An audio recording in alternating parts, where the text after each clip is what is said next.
Good morning. Chairman Lata, Ranking Member Matsui, and distinguished members of the subcommittee, thank you for the opportunity to testify about securing U.S. communication networks from foreign adversaries. I'm pleased to provide relevant research and policy insights from the Foundation for Defense of Democracies, a nonpartisan research institute where I serve as a senior fellow. In today's era of digital warfare, the United States faces an insidious challenge as China deftly maneuvers within our communication networks, undermining the foundational integrity of our information systems and national security. Increasingly, the Chinese are not merely seeking access to our networks. They are preemptively positioning to compromise and control them.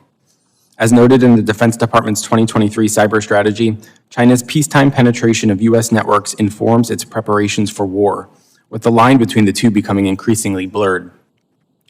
China's People's Liberation Army, or PLA, has long prioritized targeting, penetrating, and compromising our, quote, information detection sources, information channels, and information processing and decision-making systems, end quote.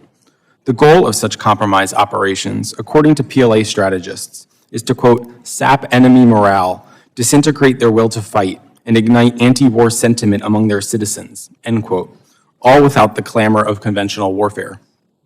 That theoretical framing explains why China's communications and networks attacks are focused on targeting what PLA planners refer to as vital points or weaknesses in our communications infrastructure.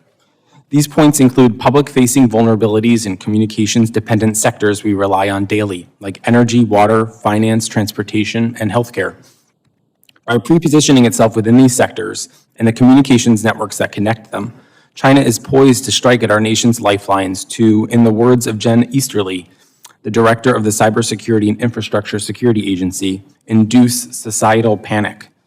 The U.S. government's recent exposure of the Chinese state-directed Volt Typhoon operation is therefore not an outlier, it's a signal. This Chinese cyber initiative compromised thousands of internet-connected network devices in a deliberate attempt to infiltrate Western critical infrastructure, including naval ports, internet service providers, and utilities.